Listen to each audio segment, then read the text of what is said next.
ECU? R. Do you bleed purple and gold? Are you ready to hoist the colors? Hoist the colors! It's time for the most in-depth look into the world of ECU athletics. Welcome to Hoist the Colors with your host, Stephen Igo on 94.3 The Game. Watch the show live on Facebook and at 943thegame.com. Here's Stephen Igo. Welcome in. It is Hoist the Colors on a Wednesday, September 17th edition of the program. We're live on YouTube, Facebook, and X. 3 days out from a big game. East Carolina hosting BYU inside Dowdy-Ficklen Stadium. It'll be a 7:30 kickoff on ESPN2. As always, subscribe on Apple Podcast and Spotify to get a replay of our show if you miss any of it. Download the IBX Media app as well to get the latest from not only this show, but the Patrick Johnson Show, Talk of the Town, Inside Pirate Athletics with Blake Harrell each and every Monday from Tiebreakers alongside Patrick Johnson, and much more. Man, 3 days, you could feel the anticipation building as we get ready for Pirates and Cougars. We were going to have Kevin Monroe on today, as we usually do on Wednesday. He's held up with a doctor's appointment, so we may not be able to get to him. We will have James Gillio, Hoist the Colors contributor, join us the second half of the program. We're going to take a look at Major League Baseball. We haven't really dove into the playoff picture. We'll do that. Also, Trey Savage, we briefly discussed it yesterday, former ECU pitcher making his debut, doing a fantastic job. Could he make the postseason roster? And we already know Jeff Hoffman is there as well. Gavin Williams and the Guardians are in the playoff mix as well. And we'll take a look at some of the other Pirates who are having solid seasons. Sean Armstrong with the Rangers in the mix too. Lot to get to in our second segment. We may touch on ECU volleyball. They had a big win over Wake Forest last night. Also, men's basketball, we have some game time announcements to get to, but we're going to start this thing off with football, as we always do. And Philip Pilkington producing today's program. We haven't really talked about the line for this game. Philip, did you know that it opened at 9.5 and it quickly shifted in East Carolina's direction? It's now, as of this morning, when I wrote an article, 6.5 is the line. Do you feel like that's a good line? Yeah, well, let's first get with the shift. I think, I'm not sure if sports gambling is legal or not in Utah. It probably isn't. Also, I would say due to some of the stricter Mormon rules, I'm going to go on a limb and say they don't gamble quite like we do. So that's probably why it's moved as much as it has. As for is 9 a good or 6.5 a good number? Yeah, I think so. I think it comes down to if you're a nonpartisan entity here, you're going to say, can BYU win this thing by a complete score, or does East Carolina keep it closer or win the game? That seems about right to me, especially following the performance ECU had against Coastal Carolina and the fact that we've talked about on this show that their true freshman quarterback will be playing in his first true road game. So obviously I think they're the bigger team up front, just, bigger size, and therefore you got to give them the nod. You got to make them the favorite. But again, whether or not they win by a full score, yeah, that sounds about right. The total for the game is almost like an NFL total. Usually these college totals are often in the high 50s, mid to high 50s, 60s. It's right now, it opened at 48.5. I think it's sitting at 49.5. Kind of if you do the math there, thinking of a game in the 20s if you're Vegas, which I watching the tape, we'll dive into BYU in a minute. I think both these defenses are good. I think BYU has multiple NFL prospects on its defense. I would, I have in the headline an elite defense. I think they are an elite defense. They were 13th nationally in total defense last year against a very tough schedule. They're number 1 in total defense through 2 games against a weak schedule, but they're imposing their will on people. So the total, if you had to lean one way or the other as of today, 49.5, I mean, I think it's a pretty good number as well. It is, because I think 31-24 is a possible final, but I think 24-17 is just as likely, of a possible final, or 27-20. So I think that really is a really good number. And I think it's one of those you're going to kind of know early whether or not the over-under is going to hit. It's either going to be this really good, fundamentally sound, just defensive slugfest, or if it comes out and it's kind of a weird game early, Usually weird games will lead to a couple odd touchdowns, a couple big plays, and you may see some of those that would drive the over, but I think it's going to be kind of the defensive slugfest. I think scoring plays will be hard to come by, and they will be need to be largely celebrated when you do score because, look, I don't think even 20-17 is out of the question in a game like this. I'll give my official prediction later this week, but I have it just under. And I have it a one-score game.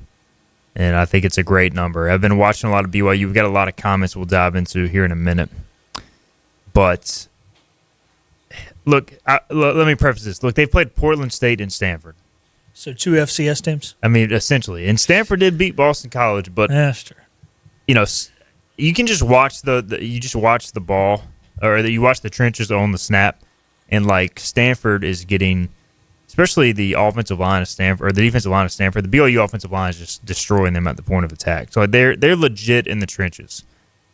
And they don't do a whole lot complicated offensively, which we'll get into here in a minute. But defensively, they haven't had to do much complicated as well. They pretty much line up and play a lot of base defense. So how do you get a better gauge on what they would do against an ECU-type offense? I went back to last year's tape against Baylor. Jake Spavital is the offensive coordinator there, runs a high up-tempo, spread offense. A little bit more blitzing in that game, but for the most part, just mainly a lot of base defense. A lot of, we're going to line up, our guys are better than yours, and good luck beating us. And they try to prevent the explosives, try to make teams drive down the field. Now, they will, at times, show double mug, which is when you bring your 2 inside linebackers right into the A-gap. There are times they'll blitz both those guys, bring a 6-man rush, but for the most part, they're only adding maybe 1 in the blitz game. They're typically dropping at least 7 guys back into coverage, and they show 3 down, they show 4 down. They don't want to give up the explosive plays. I think if you're ECU going into this game, you want to hit the explosive plays. It's just going to be very hard to just line up and beat these guys over the course of 10 to 12 plays. And that's kind of what they want to do. And if you're ECU, conversely, which we'll get into in a minute, I think you want to see BYU do the same thing on their offense. But they're really good defensively. There's no sugarcoating here. They are one of the top defenses in the country. There is a comment from Jonathan, I believe, or somebody. We have a lot, so I lost it. But somebody said, I'm just not sure how good they are. They've played Portland State and Stanford. And I agree, but you got to remember, coordinator coming back. Basically, all this personnel was here last year, too. So it's kind of similar to ECU's offense. We kind of know what we have with the coordinator and the quarterback. Well, with their defense, they've got a lot of their personnel back. They've got their coordinator back. This is not a 2-game sample size. This is a full season plus sample size, and it's just going to be really tough. I'm not saying ECU can't score. I'm not saying they can't move the ball, because there were times Baylor, they actually fell behind in that game 20-0. The one thing that stood out to me is Baylor did start to wear them down as that game went along. Had a chance to win it late. BYU got a stop, won 34-28 in Waco early last season. But one of the things that stuck out to me was there were some plays off script that the Baylor quarterback had to make. So if things aren't initially open for Caden Hauser, I want to see ECU be able to execute the scramble drill a little bit this week, which is not something we've seen a ton of with this offense, but may be necessary with either his legs or receivers being on the same page once the initial play breaks down. But for me, Phillip, it's, obviously you can't get behind the chains and you can't be one-dimensional. I know everybody wants to say, hey, we got to throw the ball to set up the run. ECU doesn't have to have a huge rushing total at the end of this game, but they have to at least keep it respectable to where BYU just can't pin their ears back and come after Caden all game long. Because if it does, it'll get ugly. Yeah, it will. I mean, this is a team that, when you mentioned with that bend but don't break kind of defensive mindset, if they feel that you're one-dimensional, they feel really comfortable dropping 7 and still getting a little heat on the quarterback. They are going to be bigger on their defensive line than we are our offensive line. And I'm not saying they're going to be teeing off on Caden with 4 guys, but it's not like he's just going to have all day back there to throw the football. So if they can drop 7 truthfully and really have nobody in the box once the ball is snapped, other than the 4 guys who are coming after the quarterback, I mean, they feel that they could darn near pitch a shutout. So you're going to have to run the ball early and often. Look, if it's not effective, I don't want to say who cares, because you do care. You want to be effective. You don't do anything with intent of failing or not succeeding. But at the end of the day, look, football is a two-dimensional game, and if you don't run the football enough to keep them honest, it can be a long day. And I'm not saying have weird gadget plays and run outside and all that. Now, I'm not saying you don't do that, but if those aren't working, you get away from them. But just running inside zone, running basic trap plays, counter plays, just stuff between the tackles, you're going to have to do, and that's part of the game. And I understand people get frustrated, but it is what it is. And if you don't like it, sorry, don't watch football. I mean, it's part of the game, and it's 3 yards in the cloud of dust has got to be played every now and again. Look, I do think the short passing game, the quick game, will be an extension of the running game this week. Also, one thing I've noticed about BYU is they are tough to block on the perimeter. So if you're going to have an approach like ECU did against NC State at times, the receivers are going to have to bow up, the tight ends are going to have to bow up, and they're going to have to be physical. Otherwise, that stuff is not going to work. They're very good at getting off blocks on the perimeter. They're a physical, older football team, but also with the coverage they play for ECU, you have to try and attack that. So again, we'll see how John David Baker combats it. I will say usually in games like this, first, second drive, he has something dialed up that he has either exposed or found. We saw it early in the App State game last year. They kind of scripted that first series, got a guy wide open on the skinny post to Winston Wright out of the slot. So we'll see if JDB has anything up his bag. And going into a big game like this, that the coaches have been prepping for this one for a long time. I just have a feeling they'll have something. And is this the game? And I haven't seen. Look, we have seen very little practice. So I don't know what ECU's game plan is. In the past, we were able to go out there and watch some practice on Tuesday, Wednesday. But is this the game? And this is just me talking, where we see a little more Mike Wright, like specifically in the red zone, Phillip, because you're not going to – the field is condensed in the red zone. You're going to get, in those situations, you're going to get guys in the box. You're either going to have to make one-on-one plays on the perimeter at the receiver position, which I think ECU's capable of doing, or you're going to have to find a way to run the football. Your best chance of running the football is getting an extra hat in the run game. So do we see the Mike Wright package make a bigger impact this week? I think so. I think we would have seen it last week, but you won 38-0. It was one of those where State, just things weren't going well. You definitely don't want to put anything on film when you were going to win by 50 against Coastal or against Campbell. And then I think they thought they were going to do it last week, and they cruised. So this week it's no longer trying to hide things, saying, hey, we don't want this on film. No, this is it. This is the beginning right here. And I'm not trying to, discount the first 3 games, but you did what you had to do. You came out 2-1. This is the last game before conference play. These are the big boys. This team should theoretically be ranked. If they would have played last week, they would be ranked.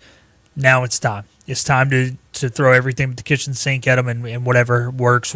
And if you end up with something on film that Tulane picks up or an Army picks up on, good for Army. But it just kind of is what it is at this point, and I definitely think we see more Mike Wright. Corsair says, how do the Pirates use their quickness and athleticism to combat BYU's bully ball approach to the game? I am interested to see, all right, offensively, to answer that question, for ECU's offense, the tempo is a real thing, and BYU deals with it some in the Big 12, and it's not like they haven't seen this before, but they haven't dealt with it this year, and they also haven't dealt with it in Eastern North Carolina. Now, ideally, this would be a 12 noon kickoff. It'd be 95 degrees, but I think it's still supposed to be like high 70s, 80s. Yeah, it's going to be in the upper. Oh yeah. By kickoff, it'll probably be high 70s, low 80s. During our pregame show, it's going to be toasty. Of course. So we'll be sweating. Extra shirt week once again. But it's one of those deals where the key to me is in these types of games, and I was texting about this with Bobby Harvard, who will join us Friday, had a great X's and O's breakdown this week as well. Like, you almost have to get that first down. If you go 3 and out a lot with tempo, you're going to really hurt in a game like this. But if you get that first down, we all know with this offense, and you stay ahead of the chains, the momentum gets going, you get to go tempo. And that's, to me, when I watched the tape of Baylor, BYU, and look, a lot has changed since then, but I just noticed that, all right, their defense got a little back on their heels. They're no longer attacking as much. They got a little tired as the game went on. So you do have a chance, especially their big guys up front. to maybe wear them out. Now, their linebackers are NFL caliber athletic dudes. I don't know if you're going to be able to wear them out. Jack Kelly and also number 16. I can't think of his name off the top of my head, but both those guys are NFL caliber linebackers who you're going to have trouble wearing out no matter how many snaps they play. Isaiah Glasgow is his name.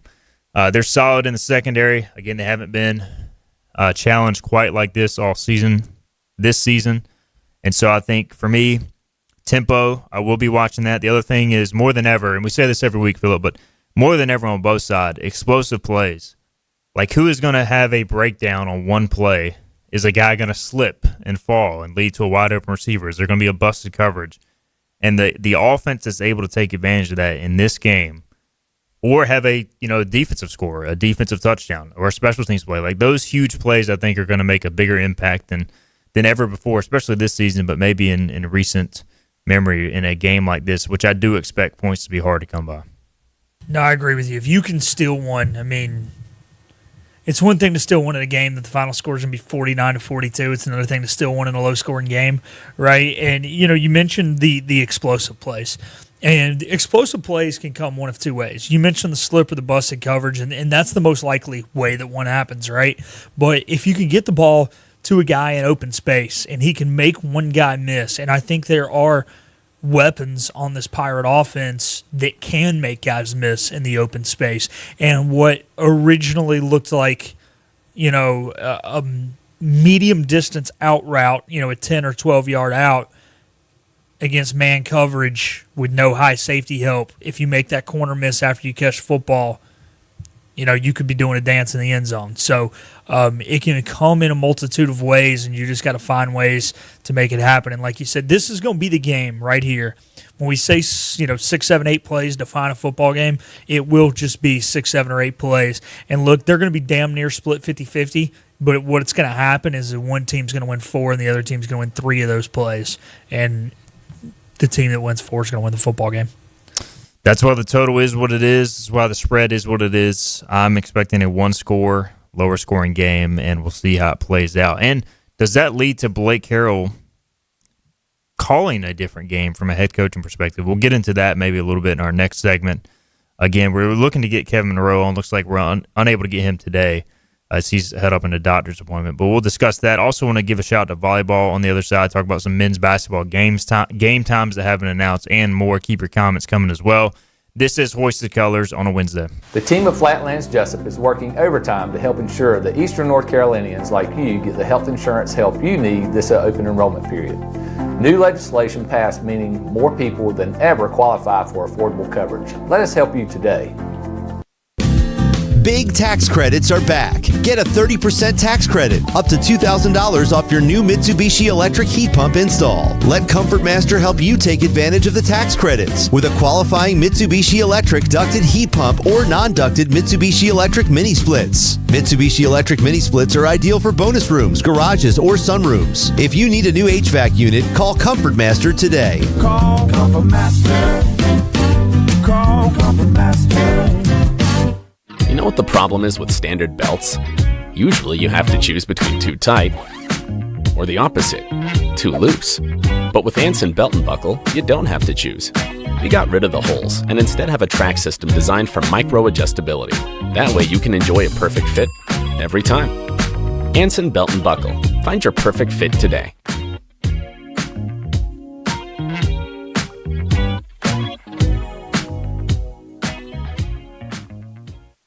Healthwise Pharmacy rounds the bases with all of your infusion, retail, compounding, and medical equipment needs. Locally owned and operated by pharmacist Marcy Parker, Healthwise has grown to be your most trusted provider for infusion services. Currently providing in-home or on-site infusions in North Carolina, South Carolina, and Virginia.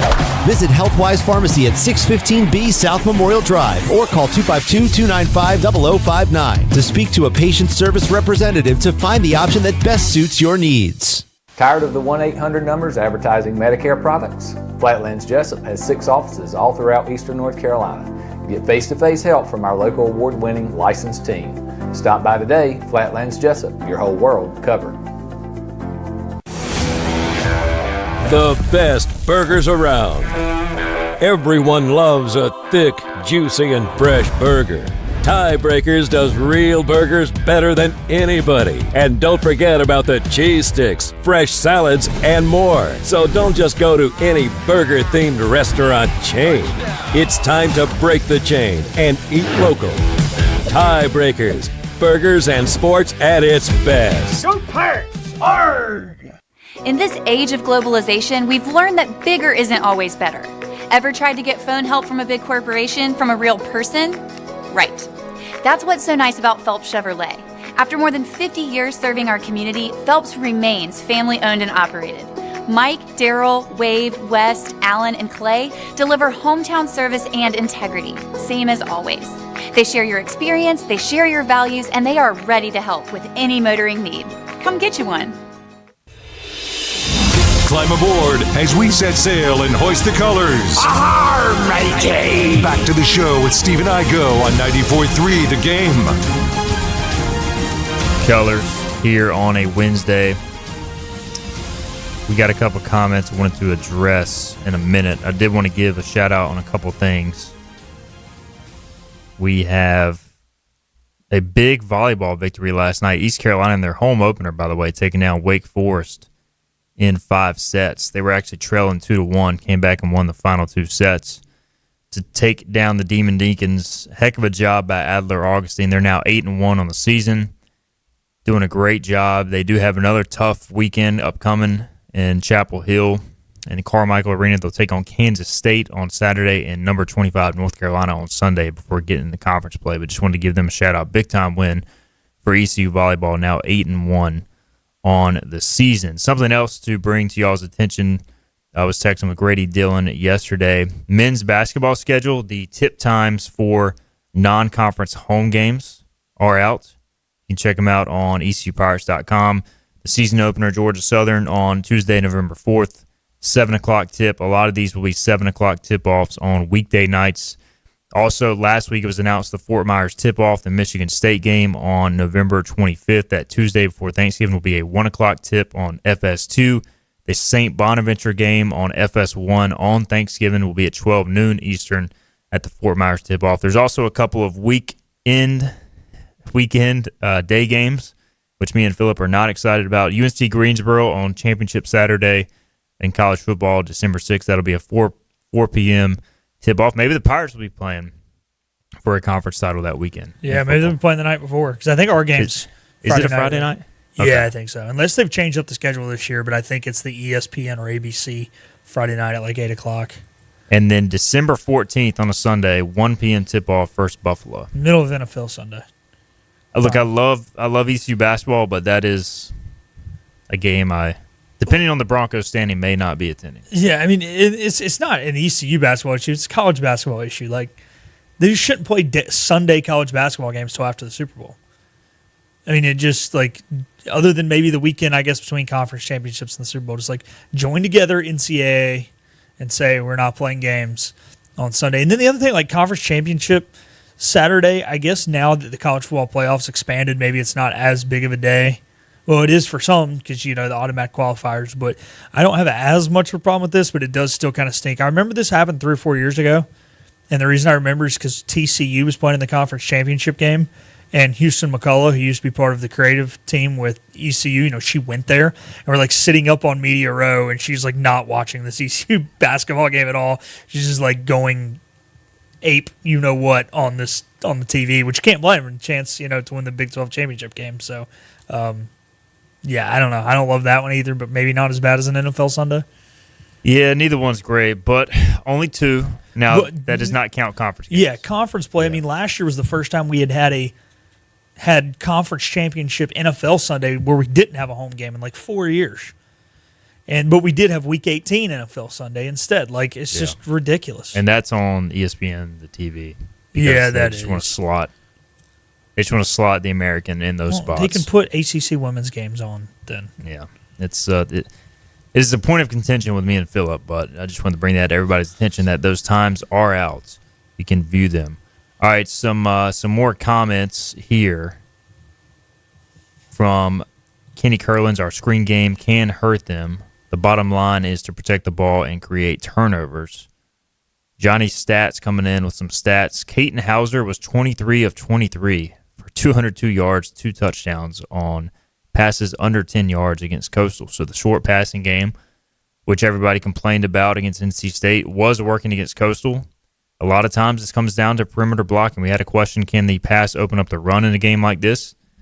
I think yes. I would anticipate ECU to try to do that because it's going to be hard to just line up and go inside zone to start the game.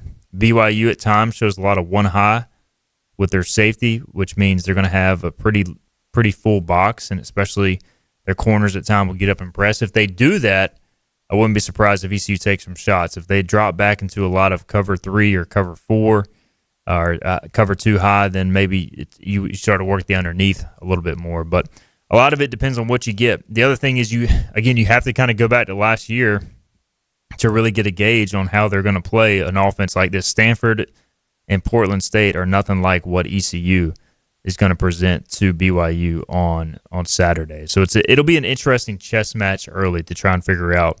And then on ECU's side, it's like I was kind of debating on this, Phillip. If I'm ECU, you want to do everything to take away the run and gas up Bear Bachmeier, because like he seems to kind of struggle at times with pressure, but also if your pressure doesn't get home, or if they have something drawn up for a man beater, they get a guy free, they could pop an explosive play off that as well. So what is the balance for Josh Alders and Blake Carroll in terms of we want to show these guys a lot of looks, we want to send a lot of blitz, but also you don't want to give up a cheapie either. So I'm interested to see that chess match. Do they show a lot of pressure and drop back into coverage? Especially if they get him into third and long, like how do they kind of create havoc there early in the game? I think maybe it's a blessing in disguise that I think our team's not really good at man because of what you're bringing up here. I think it's going to be one of those situations where you've got your 4 linemen. Obviously, we run a 3-4, but Raheem or whoever's an edge, right? They'll come, and then you try and disguise when you do send that 5th who it is that's coming. And if Bear Bachmeier can defeat the blitz, and the easiest way to defeat the blitz is throw the ball where the blitzer came from, right? If he can do that, but you can keep everything in front of you, you can limit explosive plays. Now, your opportunity for them to get a down reset and get a first down off of it, is it going to be high? Sure, but anytime you blitz, you're taking a guy to coverage. So I think it's going to be a lot of zone still with just bringing a guy off the edge. And at the end of the day, you've got a freak of an athlete named Sam Danka. If he's the guy who's blitzing and Bear Bachmeier does try and get the football to where Sam Danka came from, I trust Sam Danka to get his hands up and knock the football down. So I don't think we'll play a lot of man. I mean, obviously you got to keep them honest a little bit, right? But I almost wonder is when we play man, will we play man with 2 high and kind of have that 2-man protection, protecting yourself, and then when you're blitzing, play a little more zone. And it'll be interesting. Can ECU, when they do pressure, can they get home? The Cougars, according to Johnny Robertson, and just watching the tape, again, Stanford has a pretty good defensive line. They were really owning the trenches there. Johnny Stats saying the Cougars have the number 3 and number 39 rated offensive tackles nationally and the number 28 rated center, according to Pro Football Focus. They may also get back all Big 12 offensive guard Lahupa to make his season debut. I thought I was going to get a full Samoan name there, but only got the last name, so I was ready for it. And good luck to Morgan Ehlers, by the way, on the PA. I know. I would say I don't envy Morgan this time. When you're playing these teams. I remember it, I'll make it quick. We played Towson one year in volleyball. I had to do PA. Every girl was from Estonia, Lithuania, or Latvia. It was rough. Good thing it was one of those MTs, and it was like a Friday morning at 11 a.m., but gosh, I struggled. I encourage everybody, if you haven't already, check out Bobby Harwood on Hoist the Colors. He had a great X's and O's breakdown of what to expect from BYU based on the first couple of games. And again, it'll be interesting to watch the chess match early in this contest. I did want to give one more shout-out before we take a break and get James Gillio on. So Coastal Carolina, we were at the area where the team bus got off to go into the stadium. There was a young man there, young kid, trying to get some autographs from the team. And the guys, if you haven't seen them, similar to when they're on the Pirate Walk, but they're even more locked in for the road game. There's only like 5 fans standing there. We were getting some photos and stuff. There was a kid there trying to get some autographs. A lot of the guys were locked in, had their headphones in. But shout out to the Smiths, Anthony Smith and Yannick Smith, who went out of their way to give those guys an autograph. They autographed his shirt. I think there were a couple other Pirates I couldn't quite see as well. But I just thought it was cool. Anthony and Yannick Smith went out of their way to give that young Pirate fan an autograph and make a memory for him. So just wanted to give those guys a little bit of credit. Something that a lot of people don't see necessarily. Cool moment there for the Smiths, who get it done not only on the field, as we saw later that evening, but off the field as well. I know there are a lot of big fans of the Smiths out there. Just wanted to bring that to people's attention. All right, let's get a break in. When we come back, we'll take a look at Pirates and the pros, specifically on the Major League Baseball front. Can Trey Savage, is he even eligible for the Toronto Blue Jays postseason roster? Well, there's some debating that we can do on if he'll make it, but is he even eligible?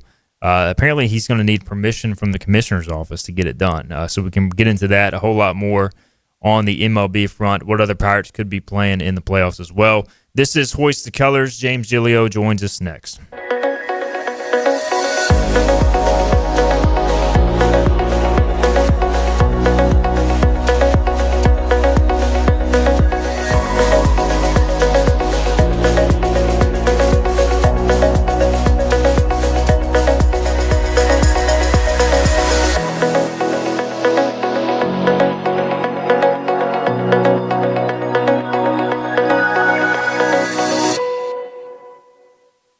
Storm season is approaching. North Carolina weather can damage your roof, and before long, a small leak can turn into a big problem. Your home is one of your biggest investments, so protect it with Wells Home Improvements. We work with all insurance companies for a hassle-free roof installation experience. Call us today and get 10% off your roof installation when you mention this commercial. 252-227-8403 or visit us online at wellshomeimprovements.com. Wells Home Improvements. Local, honest, dependable. This is about you, your family, and the health of all who live in Eastern North Carolina. This is about the transformation of a health system into something more powerful and more human. About creating new ways to treat disease and keep you well. This is about ECU Health, which is to say, it's really all about you. ECU Health. Minds, hearts, purpose. You have a choice when you invest in insurance, and when you choose First State Insurance Advisors, you're working with people you can trust. Clark Stallings has deep ties in the community. His team, including Keaton Smith, Regina Asby, Phil Leyva, Max Joyner Jr., Max Joyner III, and Ginger Smith, provides knowledgeable and professional advice. First State Insurance Advisors is an independent insurance agency. They offer all types of personal insurance as well as various types for business. Call or email First State Insurance Advisors today. We want to be your trusted choice agency. Acre Station Meat Farm, along with Lane Angus Beef, bring you Farm to Fork Beef. Stock your freezers now with affordable beef boxes, just in time for the grilling season. Farm to Fork Beef brings quality local beef to your family. From your traditional butcher shop, Acre Station Meat Farm. Come on down to Acre Station Meat Farm and find out why we're #1 in fresh cuts and friendly service. Acre Station Meat Farm, Highway 32 North, Pinetown. At National Finance, we're all about hometown support, just like ECU football. National Finance helps us win on and off the field. They've got your back when you need it most. Fast, easy personal loans for life's big plays. And just like us, they're committed to Eastern North Carolina. National Finance, proud supporters of ECU athletics. Visit nfcmoney.com for loans as fast as today. Pirates play here. Arr! This is Hoist the Colors Radio with Stephen Igo. Yes! That was so good! On 94.3, The Game. Welcome back in, Hoist the Colors on a Wednesday. A lot of good, a lot of fun BYU ECU talk. We'll continue that on Thursday. Jeff Hansen from the BYU 24/7 Sports site will be with us. We'll also talk with Macy O'Donnell as well. Right now, we've got James Gillio joining us. Also, we have Philip Pilkington producing. and we're going to get into some MLB here in a minute. But first, James Gillio, fresh out of class, which is, by the way, why he can't join us in studio this semester. We'll try to get him back soon. But appreciate you hopping on. What's the buzz? Is there any buzz on campus about this football game? How's it going from a student perspective?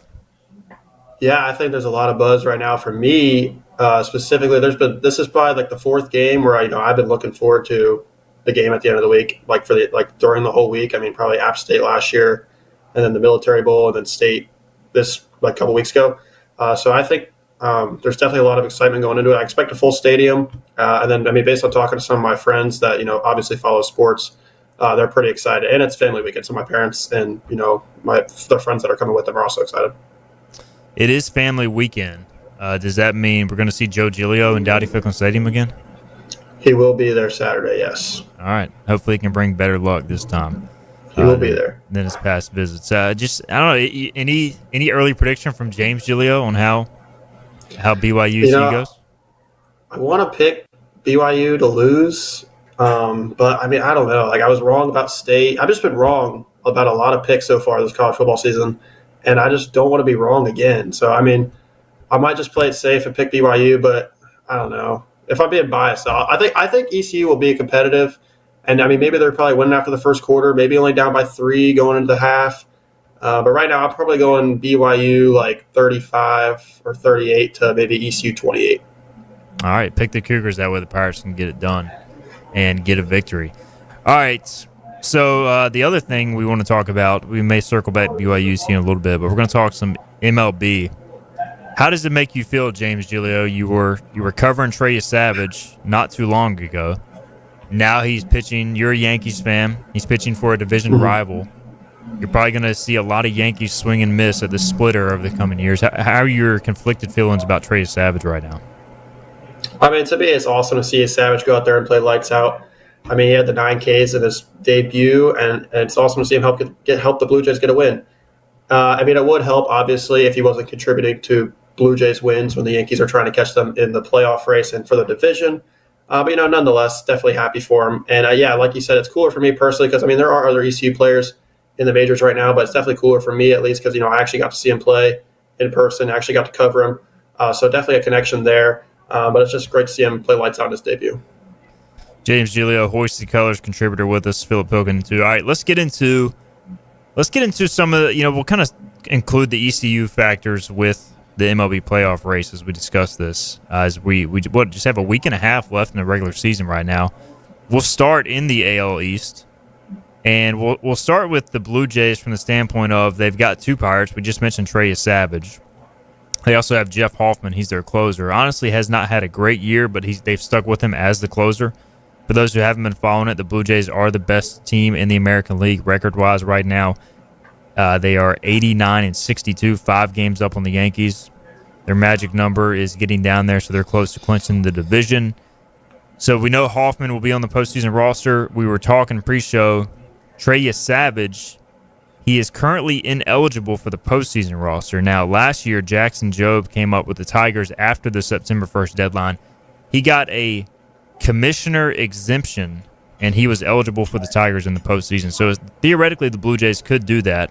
Philip, we were talking, they may not need to. They've got pretty good depth, but, if he keeps pitching like he did, there's at least got to be some discussion.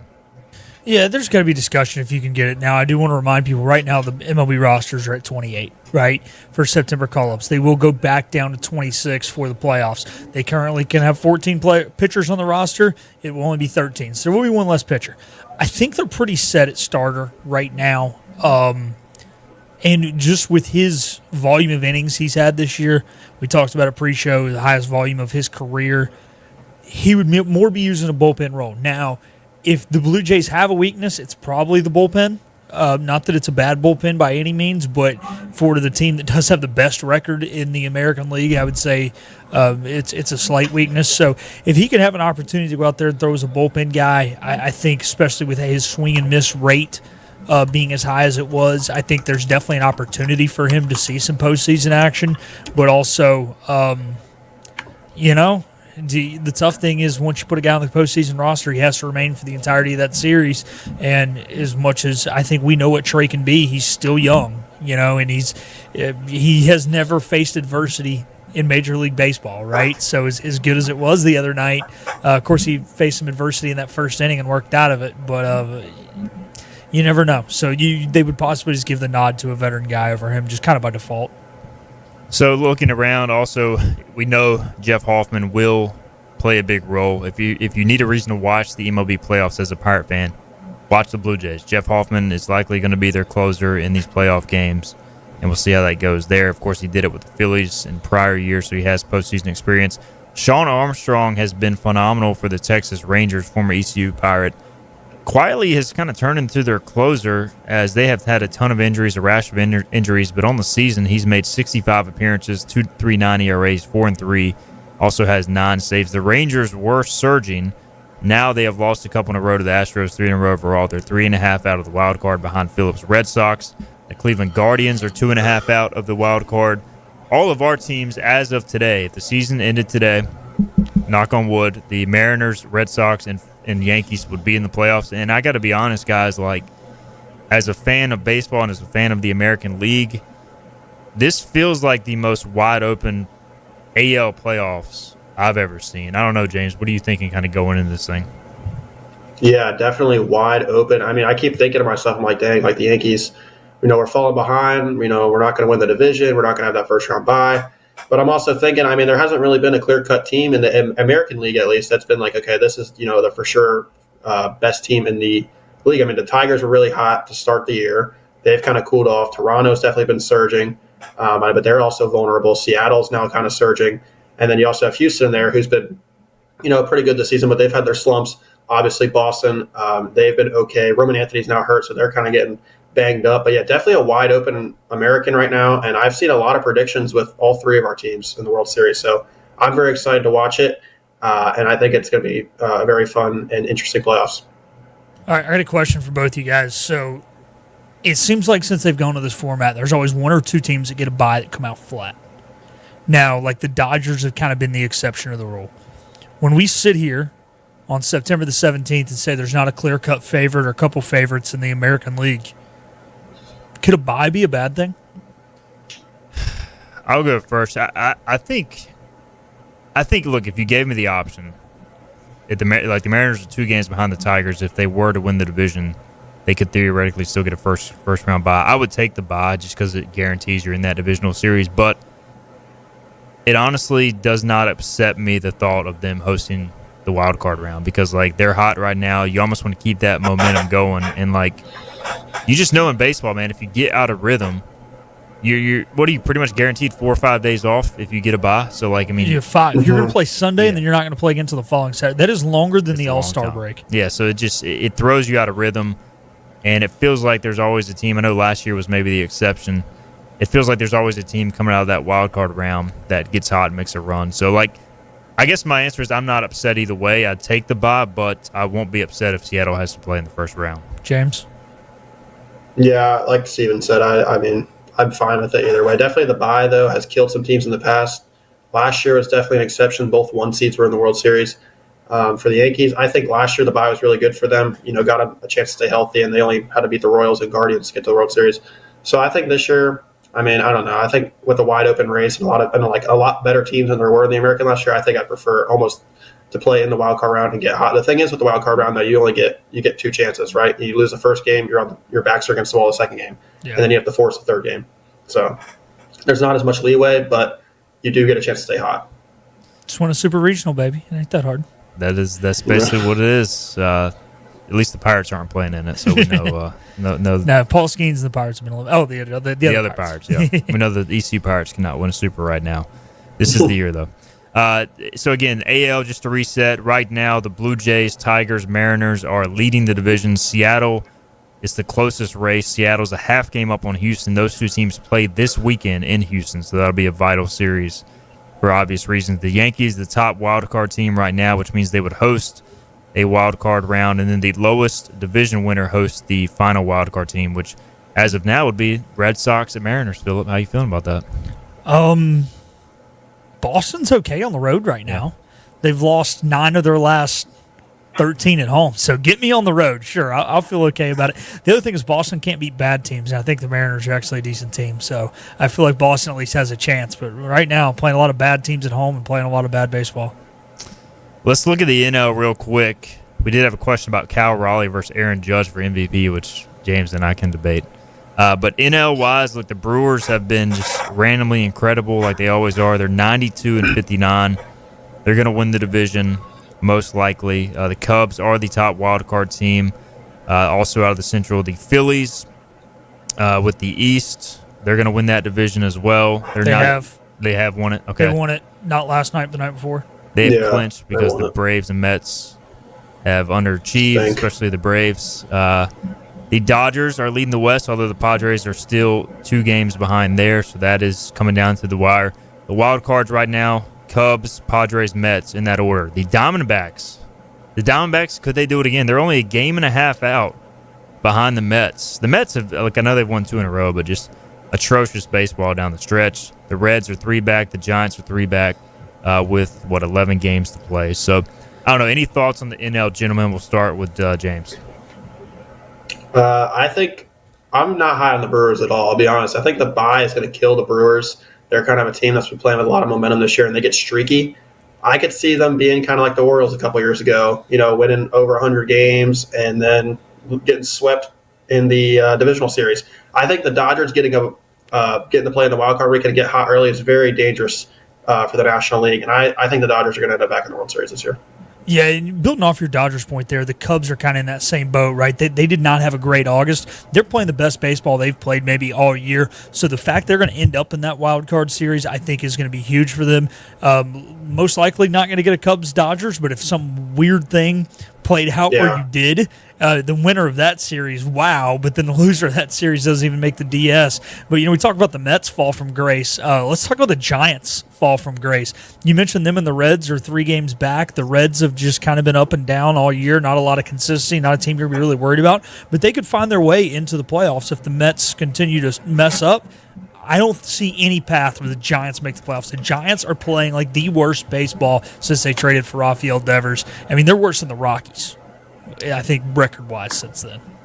The Rockies still. Your Rockies updates, since we haven't done in a while. They need to win one more game to have more wins than last year's White Sox. So, come on, Rockies. 41 and 110. Clayton McCullough has had the Miami Marlins respectable all year. He has. 71 and 80 as they come down the stretch. By the way, they'll lose to the Rockies tonight. They probably will. Connor Norby just came off the injured list, former ECU second baseman. He was quoted by Isaac Azut, a reporter who covers Fish on First, or the Marlins for Fish on First, says, quote, "I'm tired of answering these questions, but I'm glad to be back. This has been the most frustrating year I've had in pro ball. There's definitely been a lot of learning moments." So Connor Norby has had he had an oblique, then he had the wrist/hand. It's been a struggle for him. Alec Burleson, the Cardinals, probably not going to make the playoffs, but he's had a very good year. Basically been hitting in the 3-hole the whole season, batting .283 with 17 home runs, 65 RBIs, and a .786 OPS. So Pirates, we haven't even talked about Gavin Williams, who I guess is also kind of in the mix as well with the Guardians, though they remain on the outside looking in. But he's turned into their de facto ace, 10-5, 3.16 ERA over 29 starts, his best season as a pro. So there's your look at Pirates in the pros. And again, we know we'll see Jeff Hoffman. We may see outside chance at Gavin Williams and also Sean Armstrong in the postseason as well. There's your update on that front. I'll tell you what, let's get our final break in, guys. When we come back, James and I will do what Hunter wants us to do. Kyle Raleigh, who is a North Carolina native, by the way, or Aaron Judge for MVP. We'll also get to any other of your questions as well here on a Wednesday edition of Voice the Colors. It's time to soak up the savings at Greenville Toyota. Summer is here with hot deals on a great selection of new Toyotas, like a Corolla, $189 a month, or Tacoma, $279 a month. Soak up the savings at Greenville Toyota. You know what the problem is with standard belts? Usually you have to choose between too tight or the opposite, too loose. But with Anson Belt & Buckle, you don't have to choose. We got rid of the holes and instead have a track system designed for micro-adjustability. That way you can enjoy a perfect fit every time. Anson Belt & Buckle. Find your perfect fit today.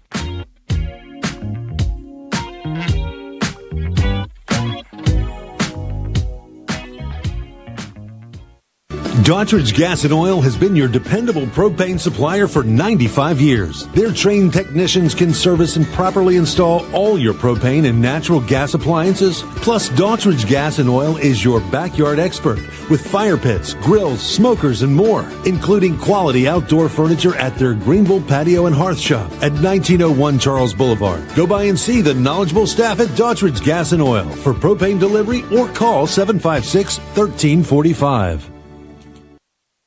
Other restaurants claim their food is fresh and fast, but are they friendly? At Moore's, you're treated like family the minute you walk into their doors. With locations in Winterville, New Bern, Swansboro, Morehead City, and Jacksonville, we've been practicing what we preach since 1945. At Moore's, our barbecue is slow-cooked and smoked over real wood daily until it's so tender it's falling off the bone. Combined with our fresh chicken, cooked-to-order seafood, and homemade fixins, we're sure you'll agree. If it's not Moore's, it's less.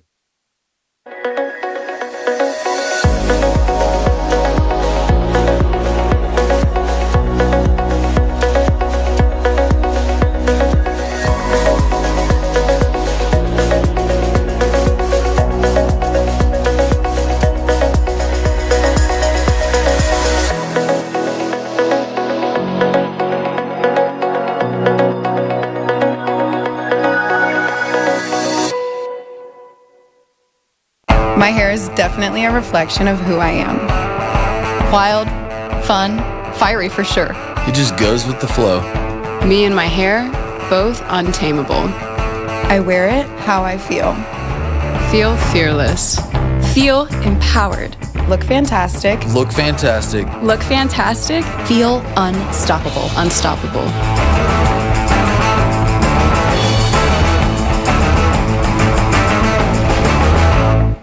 The sun is out, and so are the deals at Greenville Toyota. Soak up the savings on a hot selection of new Toyotas, like a Camry, $229 a month, or RAV4, $289 a month. Soak up the savings at Greenville Toyota. Everything you need to know in the world of ECU athletics. This is Hoist the Colors with Stephen Igo on 94.3 The Game. All right, welcome back in. Hoist the Colors, final segment here. Talking some MLB. Yes, Trey Savage. We got some comments about he would have to get an exemption. Yeah, they'd have to get a commissioner exemption like Jackson Jobe did in the playoffs last year for the Tigers to be eligible since he came up after September 1st. All right, James Gillio with us, Philip Pilkington. We had a question from Hunter. He wants us to debate Cal Raleigh or Aaron Judge. I am a Mariners fan. James is a Yankees fan, so this makes perfect sense. I'm sure we'll both pick our own guy. But, look, both guys are deserving. You can make an argument for both guys. Cal Raleigh last night passed Mickey Mantle for the most home runs ever by a switch hitter in a single season. He's also set the home run record for catcher in a single season. He's hit 56 bombs.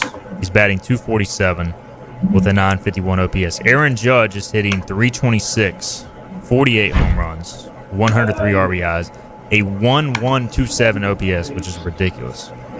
Both guys are incredible. It just, for me, it comes down to how much do you factor in defense? Because Cal Raleigh, not only is he catching, he's running the pitching staff. He also has two swings. He's a switch hitter. So he's managing two different swings. He's playing every day as a catcher. So all that has to be factored in. He's not really taking days off. He will get DH days, but he's pretty much playing every day. So I lean towards Cal Raleigh being more valuable to the Mariners, but I can see both sides. I think Judge will win because he plays for the Yankees, and he's a more known commodity, but I do hope Cal gets fair consideration. James, your thoughts? Yeah, obviously I think Aaron Judge is the MVP in the AL this year. I know he was a heavy favorite. For the first half of the year, he gets hurt. Raleigh gained some ground.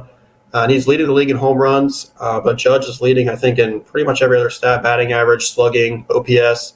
And defensively, he's been DHing for a while because he did have that elbow injury, so Raleigh does have him on that statistic. But I saw a quote on Twitter where I've been laughing at it for a couple days now.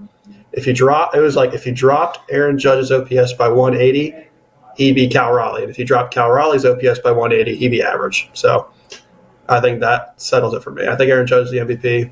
But he's not catching. If Aaron Judge was catching every day, would he be able to put up the numbers he was?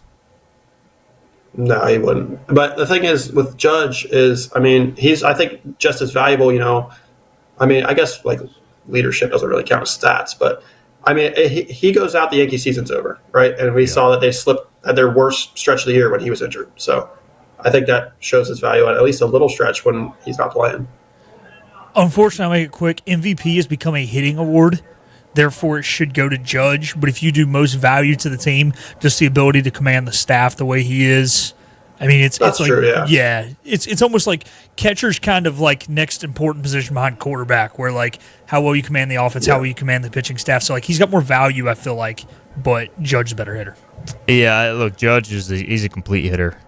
Hits for it's rare to find somebody with that power that can make that much contact and hit for that high of average. So he's a freak, and to me, both guys are deserving. I wish they could give it to both guys. I do hope that I'm glad there's no such thing as a co-MVP. I hope there's no such thing as that. I think that'd be a cop-out to give that out. But I do like that. I don't think co-MVP. Yeah, at least it's a legit debate instead of Judge just running away with it, which always makes it fun compared to the NL, which is just Shohei.